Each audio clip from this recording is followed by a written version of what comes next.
Hello everyone, welcome to my channel Study with Notes. I am your educator Khushi and today our topic is delegation and decentralization. Delegation और decentralization दोनों अलग अलग terms हैं, लेकिन जो delegation है वो एक छोटी टर्म होती है और डिसेंट्रलाइजेशन एक बड़ी टर्म होती है। जो डिसेंट्रलाइजेशन होती है वो डेलीगेशन का एक एक्सटेंशन है। एक्सटेंशन कैसे, मतलब उसका एक बड़ा रूप है। अगर हम छोटे लेवल पे बात करें तो वो डेलीगेशन हो गया, लेकिन अगर हम उसी डेलीगेशन को एक बड़े लेवल पे बात करें तो वो हमारी हो जाती है डिसेंट्रलाइजेशन। इससे पहले की वीडियो में हमने सेंट्रलाइजेशन डिसेंट्रलाइजेशन को अलग अलग पढ़ लिया है। देन एक वीडियो में हमने किया था सेंट्रलाइजेशन एंड डिसेंट्रलाइजेशन के बीच में डिफरेंस क्या है या कौन कौन से फैक्टर्स हैं जो अफेक्ट करते हैं सेंट्रलाइजेशन एंड डिसेंट्रलाइजेशन को। अगर आपको वो वीडियो चाहिए तो आप मेरी प्लेलिस्ट में जा सकते हैं या फिर इसी वीडियो के डिस्क्रिप्शन बॉक्स में आपको उन वीडियोज का लिंक मिल जाएगा, तो आप वहां से भी उन वीडियोज को देख सकते हैं। और अगर आपको मेरी वीडियो के नोट्स चाहिए then you can join my Telegram channel study with notes. So start करते हैं आज का टॉपिक, जिसमें यह है कि डेलीगेशन क्या होता है और डिसेंट्रलाइजेशन क्या होता है, difference between delegation and decentralization. First इसमें पॉइंट बोलता है नेचर। नेचर में अगर हम बात करें तो जो डेलीगेशन होती है वो एक इंडिविजुअलिस्टिक अप्रोच है। इंडिविजुअलिस्टिक अप्रोच मतलब कि इंडिविजुअल को लेके चलती है। अब इंडिविजुअल का यहाँ पर मतलब क्या है कि जो एक पर्सन होता है वो दूसरे पर्सन को अपनी कोई बात, अपना कोई काम करवाता है उस पर्सन से और उसको एक अथॉरिटी देता है, that is known as delegation of authority. Next हमारा आता है डिसेंट्रलाइजेशन। डिसेंट्रलाइजेशन में क्या कहा गया, टोटलिस्टिक। ये क्या है, एक टोटलिस्टिक अप्रोच है जिसके अंदर एक जो पर्सन है वो क्या करता है, डिपार्टमेंट्स बना देता है बहुत सारे, और जो एक डिपार्टमेंट होगा वो खुद की जितनी भी वर्किंग होगी उसके लिए रिस्पॉन्सिबल होगा। तो यही चीज होती है हमारी डिसेंट्रलाइजेशन। तो डेलीगेशन क्या होता है, इंडिविजुअलिस्टिक अप्रोच होती है, और डिसेंट्रलाइजेशन हमारी टोटलिस्टिक अप्रोच होती है, जिसे हम हुल अप्रोच भी बोल सकते हैं। नेक्स्ट हमारा आता है कंट्रोल। कंट्रोल में अगर हम बात करें तो डेलीगेशन में कंट्रोल किसका होगा, उस पर्सन का होगा जिस पर्सन ने उसे काम दिया है। तो यहाँ पर जो कंट्रोल होगा वो किसका होगा, डेलीगेटर का होगा या फिर सुपरवाइजर का होगा जिस पर्सन ने उसे सुपरवाइज किया है या फिर जो बंदा उसे काम दे रहा है। अगर हम डिसेंट्रलाइजेशन की बात करें तो यहाँ पर जो हमारी कंट्रोल होता है वो किसके पास होगा, टॉप लेवल के पास कम होता है, और जो डिपार्टमेंट्स होते हैं उनके पास ज्यादा होता है, क्योंकि हमने क्या किया, अलग अलग डिपार्टमेंट्स बना दिए अंडर द डिसेंट्रलाइजेशन अप्रोच।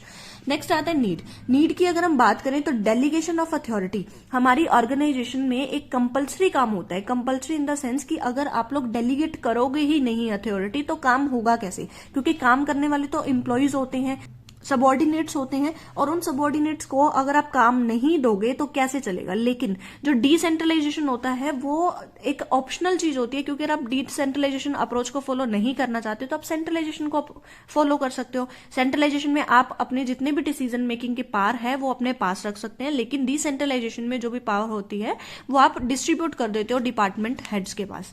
तो यहाँ पर डेलीगेशन ऑफ अथॉरिटी कंपल्सरी है, मैंडेटरी है, क्योंकि हमें और लोगों से अपना काम निकलवाना है, करवाना है, एम्प्लॉइज से, सबॉर्डिनेट से हमें काम करवाना होता है, इसलिए हमें डेलीगेशन एक ऑर्गेनाइजेशन में जरूरी है। और जो डिसेंट्रलाइजेशन है वो ऑप्शनल होती है, because we can adopt the centralization approach. Next point है हमारा स्कोप। स्कोप में क्या कहते हैं कि जो डेलीगेशन है वो एक नैरो है, दैट मीन्स ये छोटा पार्ट है, और जो हमारा डिसेंट्रलाइजेशन होता है वो एक बड़ा पार्ट है, वाइडर नेचर का होता है। डिसेंट्रलाइजेशन है वो डेलीगेशन का एक्सटेंशन है, दैट मीन्स एक्सटेंशन मतलब कि उसका एक बड़ा पार्ट है। तो उस तरीके से हम बोल सकते हैं कि जो डेलीगेशन है वो एक नैरो या छोटी चीज है, और जो डिसेंट्रलाइजेशन होता है वो वाइडर और बड़ी चीज है। ठीक है। नेक्स्ट पॉइंट हमारा इन्वॉल्वमेंट। इन्वॉल्वमेंट क्या कहता है कि जो डेलीगेशन है उसमें दो पर्सन इन्वॉल्व होते हैं, एक तो सुपरवाइजर होता है और एक कौन होता है, सबॉर्डिनेट होता है। ये सुपरवाइजर दूसरे जो सबॉर्डिनेट है उसको कमांड देता है कि ऐसे ऐसे काम को करना है, डिसीजंस देता है, और अपने जो वर्किंग है वो उस पर्सन से, सबॉर्डिनेट से करवाता है। तो सुपरवाइजर एंड सबॉर्डिनेट्स दो ही पर्सन इसमें होते हैं, इसीलिए इसे इंडिविजुअलिस्टिक अप्रोच भी कहा जाता है। सेकेंड जो इसमें पॉइंट आता है that is delegation from top management to department. जो डेलीगेशन ऑफ अथॉरिटी होती है वो टॉप मैनेजमेंट से अगर सभी डिपार्टमेंट्स की तरफ दी जाए, सभी डिपार्टमेंट्स को अथॉरिटी दी जाए, that is known as decentralization. और अगर एक दो पर्सन की बात होती है तो वो डेलीगेशन होता है जिसे हम इंडिविजुअलिस्टिक अप्रोच कहते हैं। और टोटलिस्टिक अप्रोच में आता है हमारा टॉप मैनेजमेंट से हमारे सारे डिपार्टमेंट्स की तरफ जो होता है डेलीगेशन ऑफ अथॉरिटी हो, तो उसे बोलते हैं हम decentralization. Next and last point is responsibility. Responsibility remain with delegator. जो रिस्पॉन्सिबिलिटी होती है वो डेलीगेटर की तरफ रहती है, क्योंकि डेलीगेशन में क्या होता है कि जो एक डेलीगेटर होता है वो अपने काम को किसी सबऑर्डिनेट से करवाने के लिए अपने काम को सेकंड पर्सन को डेलीगेट कर देता है। दैट मीन्स अपनी अथॉरिटी तो दे देता है, लेकिन अथॉरिटी देने से उसकी रिस्पॉन्सिबिलिटी और अकाउंटेबिलिटी उसकी तरफ डेलीगेट नहीं होती है। रिस्पॉन्सिबिलिटी और अकाउंटेबिलिटी को स्पेशली मेंशन्ड करके दिया जाता है कि हाँ, हम आपको रिस्पॉन्सिबिलिटी एंड अकाउंटेबिलिटी भी दे रहे हैं। लेकिन अगर सिर्फ हम बात करें डेलीगेशन ऑफ अथॉरिटी की, तो इसमें जो रिस्पॉन्सिबल कहलाएगा पर्सन वो होता है डेलीगेटर या सुपरवाइजर, जो एक सबऑर्डिनेट को अपनी जो डेलीगेशन दे रहा है, अथॉरिटी, डेलीगेशन ऑफ अथॉरिटी दे रहा है। नेक्स्ट इसमें अगर हम बात करें डिसेंट्रलाइजेशन में, तो head of the department is responsible for all activities. जितनी भी एक्टिविटीज होंगी उसके लिए रिस्पॉन्सिबल कौन होगा? हमारा जो हेड ऑफ द डिपार्टमेंट होगा। जैसे अलग अलग डिपार्टमेंट्स हो गए, परचेज डिपार्टमेंट, हमारी production department, advertisement department, sale department, HR department हो गया, और जितनी भी तरह के डिपार्टमेंट्स होती हैं, उन सभी डिपार्टमेंट्स के जो हेड होंगे वो रिस्पॉन्सिबल होंगे अपनी सभी एक्टिविटीज के लिए। अपनी सभी एक्टिविटीज का मतलब यहाँ पर यह है कि उस जो डिपार्टमेंट है उसमें जितनी भी एक्टिविटीज हो रही हैं सिर्फ उन्हीं एक्टिविटीज के लिए जो हेड ऑफ द डिपार्टमेंट है वो रिस्पॉन्सिबल होगा। सेकंड, अदर डिपार्टमेंट के लिए किसी अनदर डिपार्टमेंट का हेड रिस्पॉन्सिबल नहीं होगा। And show better performance of whole department. Department के जितनी भी परफॉर्मेंस है उनको बेटर शो करना, दैट मीन्स परफॉर्मेंस को इंक्रीज करना, उसको इम्प्रूव करना, वो सारी रिस्पॉन्सिबिलिटी किसकी है? एक हेड की है, जो कि एक डिपार्टमेंट का हेड है। ठीक है, तो ये था हमारा delegation of authority and decentralization. Decentralization is extension of delegation. मतलब कि जो डिसेंट्रलाइजेशन है वो एक बड़ा रूप है किसका? डेलीगेशन का। डेलीगेशन मतलब कि एक छोटा पार्ट है और डिसेंट्रलाइजेशन एक बड़ा पार्ट है। तो delegation and decentralization are not the same. ये दोनों सेम नहीं है। कई बार मिसअंडरस्टैंडिंग की वजह से हम डेलीगेशन और डिसेंट्रलाइजेशन को सेम मान लेते हैं, बट डेलीगेशन एंड डिसेंट्रलाइजेशन का मतलब अलग है। डेलीगेशन जो है वो छोटा पार्ट है, दैट मीन्स वो स्कोप में अगर हम देखें तो इसका जो स्कोप होता है वो नैरो होता है, छोटा होता है, और डिसेंट्रलाइजेशन का जो स्कोप होता है वो वाइडर होता है। Decentralization is much more than delegation. मतलब कि जो डिसेंट्रलाइजेशन है वो बड़ा है, डेलीगेशन से कुछ ज्यादा ही है क्या? डिसेंट्रलाइजेशन।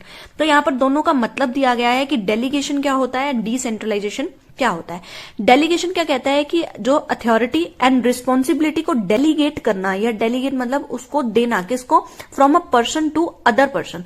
मतलब एक पर्सन से दूसरे पर्सन को जब हम किसी भी काम की अथॉरिटी देते हैं, रिस्पॉन्सिबिलिटी देते हैं, अकाउंटेबिलिटी देते हैं, तो यहां पर एक पर्सन से दूसरे पर्सन की तरफ मूवमेंट हो रही है। तो यहां पर वन पर्सन अप्रोच हम इसे बोल सकते हैं, that is delegation. But decentralization की बात करें तो डिसेंट्रलाइजेशन क्या होता है? ये एक ऑर्गेनाइजेशन की बात करते हैं कि हमें क्या करनी है? अथॉरिटी को फैलाना है, स्कैटर्ड करना है, फैलाना है, डिस्पर्स्ड करना है पूरी ऑर्गेनाइजेशन में, होल ऑर्गेनाइजेशन में। तो इसको हम बोलते हैं कि जब भी जो हमारी अथॉरिटी है, जो हमारी रिस्पॉन्सिबिलिटी है, उसको हम डिसेंट्रलाइज्ड करते हैं, मतलब कि पूरी ऑर्गेनाइजेशन में जितने भी लोग हैं उनको हम क्या करते हैं? उनको एक अलग से अथॉरिटी दे देते हैं, उनको एक रिस्पॉन्सिबिलिटी देते हैं, उनको अकाउंटेबिलिटी देते हैं। डेलीगेशन एंड डिसेंट्रलाइजेशन का जो एक कंक्लूजन है वो यही कहना चाहता है कि जो डेलीगेशन है वो एक नैरो सेंस में या छोटे लेवल पे बात कर रहे हैं, जहां पर सिर्फ एक पर्सन दूसरे पर्सन को अपनी जो रिस्पॉन्सिबिलिटी है, अथॉरिटी है, वो देता है। लेकिन डिसेंट्रलाइजेशन में जो अथॉरिटी है वो पूरी ऑर्गेनाइजेशन को दी जाती है, पूरे एंटरप्राइज को दी जाती है, जो कि पूरे all the people in organization में जितने भी लोग काम कर रहे हैं उन सबको ये जो अथॉरिटी है वो दे दी जाती है। अगर आपको वीडियो पसंद आई है तो like my video, subscribe to my channel and don't forget to share this video with your friends. Thank you so much for listen me very carefully.